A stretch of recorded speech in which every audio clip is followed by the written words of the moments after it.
Como saben, llegamos desde Caracas a través de 99.9 a todo el país, a través de nuestro circuito, de nuestras emisoras. Transmitimos por el canal 990 de Simple TV y también lo hacemos a través de mundour.com y de nuestras aplicaciones en video. 7-8 minutos de la mañana. Varios empresarios, economistas, coincidían a finales del año 2023 que este año 2024 sería notable la recuperación. Incluso se habló, y algunos sostienen incluso que si se mantiene el alivio de las sanciones podría llegarse a un aumento de 10% del PIB, del Producto Interno Bruto. Sin embargo, habría que decir que en los reportes que ha hecho Consecomercio por una parte, otras cámaras también, el registro de los 2 primeros meses del año, enero-febrero, no son del todo alentadores. Y para hablar de ello hemos querido contactar a Ronald Balsa. Él es economista, él es decano de la Facultad de Ciencias Económicas y Sociales de la Universidad Católica Andrés Bello. Profesor Balsa, ¿cómo está? ¿Cómo le va? Feliz día. Buenos días, feliz día, gracias por invitarme. Gracias por aceptar la invitación. A su juicio, ¿qué ha pasado en este primer bimestre del año en el que se recibe el reporte de un, por lo menos, muy lento comienzo? ¿Qué ha pasado? Bueno, en primer lugar, yo no me contaba entre los muy optimistas. Al final del año, yo publiqué en ProDaVinci un trabajo que me invitó a Ángela Layón a publicar, donde explicaba por qué me preocupaba tanto la incertidumbre que había alrededor de esas estimaciones. Buena parte parecía estar relacionada con el alivio de las sanciones, que no podíamos asegurar que podía ser permanente ni continuado luego con el levantamiento de más sanciones, porque estaba condicionado a lo que el gobierno de Estados Unidos considerara era el cumplimiento del Acuerdo de Barbados. Por tanto, hacer una estimación basado en todo lo que se podía hacer con una mayor actividad petrolera en el país, con mayores inversiones permitidas por los Estados Unidos, pues terminaba teniendo el gran condicionante de cómo se comportaría la relación entre los gobiernos de Venezuela y Estados Unidos en torno al ambiente electoral en los meses que vinieran, que justamente son estos dos que han transcurrido. Sí. En segundo lugar, pues había otras preocupaciones que yo tenía, por ejemplo, los anuncios que hizo el presidente Maduro durante la reunión del Consejo de Economía Productiva, se hicieron justamente antes del referéndum sobre el caso de Guyana, y ahí se hicieron los anuncios que parecían como más relevantes para el presidente en ese momento, y se limitaban a algunas exoneraciones aduaneras, a crear una zona económica en Nueva Esparta, a tener una ley de armonización tributaria y pocas cosas más, ¿no? La ley de aseguradora. Pero la visión de conjunto que es indispensable para todas estas cosas, que debía reflejarse en la presentación del presupuesto nacional, no la podíamos tener, porque el gobierno no decía en qué iba a gastar los recursos, ni cuánto esperaba tener, ni cuánto dependía de ese alivio de las sanciones. No podíamos ver qué era lo que el gobierno efectivamente pensaba hacer. Sí. Y cuando el presidente presentó la memoria y cuenta, justamente en enero de este año, la frase que a mí más me llamó la atención en las 5 horas que él estuvo hablando fue que lo que debía hacerse en secreto se había hecho en secreto, o sea, citando a Martí en distintos contextos, ¿no? Y el secreto estaba relacionado con cómo el gobierno había tenido que superar el tema de las sanciones en distintos contextos y llevar adelante sus negociaciones en Barbados y en otras partes. O sea, como mucho de lo que nosotros podíamos estar basando estimaciones, pues estaba fuera de nuestra vista y estaba ocurriendo en secreto. Eso para mí es muy indicativo de, posteriormente el presidente anuncia o su grupo de asesores anuncian nuevos impuestos al delivery, por ejemplo, o dicen que el impuesto general a las transacciones financieras va a mantener algunas exoneraciones hasta 2025, lo que significa que las puede levantar en 2025. Exacto. Y pareciera que, tal como el gobierno, el presidente dijo ese mismo día, parte de su actividad es aumentar impuestos, pero no sabemos exactamente para qué, o sea, porque no sabemos en qué lo va a gastar. Y mientras tanto, siguen ocurriendo cosas como, por ejemplo, la Universidad Católica hizo un trabajo de CECEL, con un grupo que se llama CECEL, ¿no? Para ver cómo estaba la formación de los estudiantes, sí.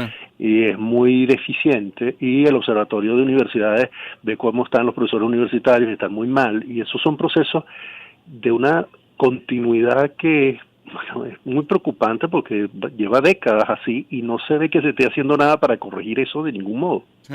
Entonces, lo que vemos como en estos últimos 2 meses las cosas no salieron como esperábamos y están peor de lo que esperábamos, pero todo sigue tan mal como ya sabíamos.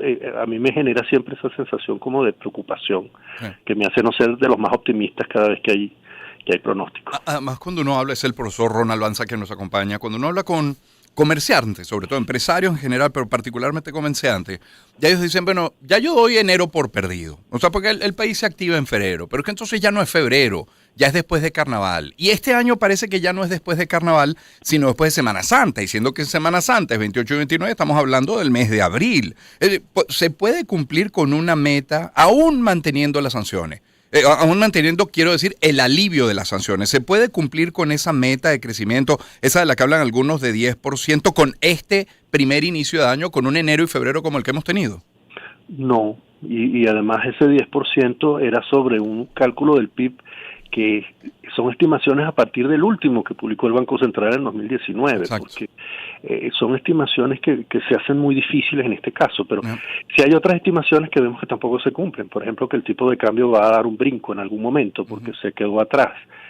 Yo tengo tiempo pensando que posiblemente el tipo de cambio no ha subido tanto, no solo porque esté entrando dólares por Chevron, o porque haya dólares de remesas, o porque haya dólares, sino porque lo que impulsaba también el precio del dólar antes hacia arriba era que sobraban bolívares y había quienes podían comprar dólares. Y siempre había dólares que entraban y alguien los compraba y se los llevaba.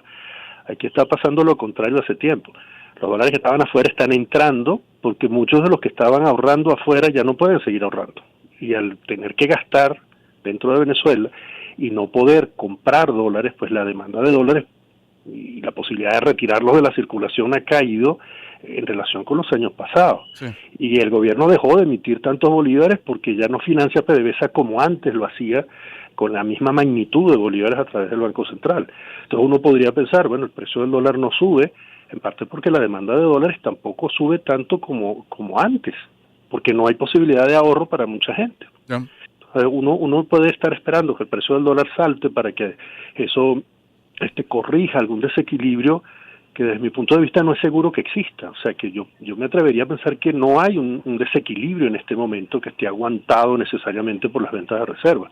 Lo que no significa que si uno ve que empeora la situación petrolera, eso no vaya a tener algún impacto. Pero ahí yo siempre recuerdo que, bueno, aquella idea de que Venezuela se había arreglado, que es una idea muy discutible, se dio y se repitió en más de un contexto con las sanciones impuestas, y ahí recuerdo que el presidente dice que en secreto hizo muchas cosas, lo que implica que podía haber ingresos de divisas o gastos de divisas de fuentes desconocidas para nosotros.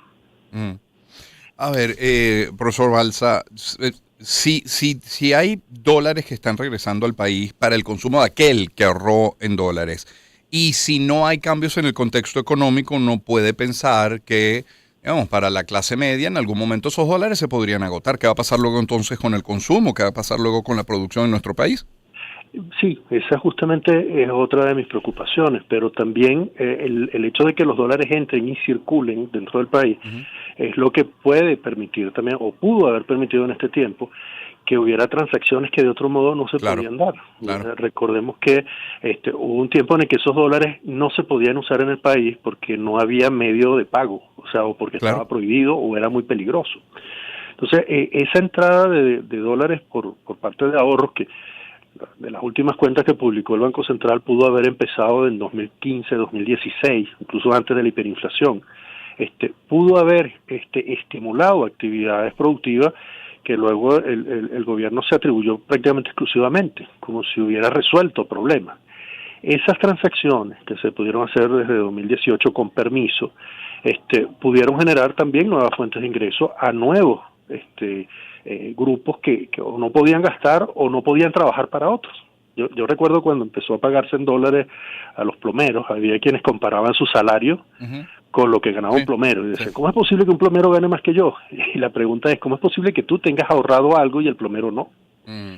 Porque mucho de ese ingreso venía del pasado. Sí. Y quien podía vender algo en dólares, podía cobrar en dólares y podía hacer una transacción importante para los dos. Claro. Entonces, claro, en este momento esa capacidad de ahorro tiende a agotarse, pero también la capacidad de generar ingresos sobre esos ahorros se dio. El problema es, para mí, el tipo de actividades que se pagaron con eso, porque el trabajo de plomería es un trabajo de restitución del funcionamiento en la casa, pero la generación de más dólares para resolver problemas de ese tipo requiere también que pueda haber, no solamente que yo te vendo en dólares y tú me compras en dólares, sino que yo pueda exportar, pueda vender fuera de Venezuela. Sí. Y eso se dificulta en el estado de aislamiento, que es uno de los problemas de las sanciones que podemos tener, que las vinculaciones no se hacen con los mercados tradicionales ni las hacen quienes no tengan permiso, sino con aquellos gobiernos como el gobierno de Rusia o de China, que tiene intercambios incluso de representantes de los gobiernos entre países, porque uno viene y visita por acá o va uno de aquí para allá, y quienes puedan acercarse a ese tipo de transacciones que también se hacen en secreto, pueden generar actividades económicas que los demás podamos ver, aunque no todos puedan participar a través de licitaciones en ellas. Claro. Nos acompaña el doctor Ronald Balsa, economista, decano de la Facultad de Ciencias Económicas y Sociales de la Universidad Católica Andrés Bello. Doctor, uno está claro que el gobierno debe tomar medidas, desde el Ejecutivo se deben tomar, y podemos hablar de generar certidumbre, podemos hablar del marco jurídico, de la transparencia, eso a la vez va a generar confianza. Eso por una parte. Por otra, le preguntaría ¿qué acciones dependen del sector privado para poder animar o revivir o acelerar la economía? Pero luego pienso en medio, en la gente, en usted, en mí, en quien nos escucha. ¿Qué mensaje a cada uno? ¿Qué decirle hoy al Ejecutivo? ¿Qué decirle hoy al sector privado, a los empresarios y comerciantes? ¿Y qué decirle a quien nos escucha también, profesor? Bueno, yo insistiría, como siempre insisto, en que el gobierno debe publicar todas las cifras que publicaba en el año 2012 el Banco Central, el INE, los ministerios, que todo podía discutirse en torno a algunas cifras, que eso da, además es esencial en una discusión democrática sobre el uso de los recursos, y cuando se vienen unas elecciones, pues yo pienso que es esencial que todos sepamos con qué recursos se cuenta, porque si pudiera haber un cambio de gobierno, pues debería haber una transición que tenga en cuenta el conocimiento de los compromisos del gobierno, del movimiento de la producción dentro del país, y que eso pueda discutirse abiertamente. Lo segundo es qué pueden hacer las personas. O sea, allí podemos ver que muchos se fueron, 7 millones se fueron a veces en las condiciones más terribles, y muchas empresas cerraron y no pudieron hacer nada. Pero hay otras que existen y se mantienen porque tienen algo que ofrecerle a otro que puede pagar por eso. Y esa transacción es muy importante porque genera oportunidades de vinculación entre distintas actividades productivas que pueden sostenerse unas a otras. Y yo creo que uno de los problemas de no tener las cuentas nacionales es que nosotros no podemos ver cómo eso ha ido ocurriendo, en qué espacios, con algo más que nuestra salida a la calle y ver si abrieron un negocio nuevo o no. Porque las actividades productivas se siguen dando, algunas de ellas, bueno, todas, las que son formales, cargadas de impuestos o cargadas de condiciones, las que son informales, pues con vínculos que desconocemos. Pero hay actividades que se siguen dando. Y quienes tienen la oportunidad de hacerlo, pues pueden generar ingresos, pueden generar vínculos, pueden generar nuevos productos. Y la posibilidad de innovación ahora con las nuevas tecnologías cruza fronteras con una facilidad extraordinaria, ¿no? Todos los temas de inteligencia artificial, todas estas cosas generan nuevos productos, nuevas redes, nuevas vinculaciones que pueden ser muy productivas en términos de conocimiento y también de ingreso. Y en el caso tuyo y mío, yo creo que seguir conversando como estamos haciendo. Tratar de tocar estos temas que son tan difíciles, pero tan importantes. Sí, tan necesarios. Profesor, gracias por su tiempo. Siempre tan sensato, tan ecuánime, tan ponderado. Le agradezco. Gracias a ustedes siempre por la invitación. Feliz día. Gracias. Que esté muy bien. Ronald Balsa es economista, es decano de la Facultad de Ciencias Económicas y Sociales de la Universidad Católica Andrés Bello. 7:22 de la mañana. Permítame en publicidad hablarles de Fotón. Con la garantía Fotón, tu negocio se encuentra protegido. Y como su compromiso es con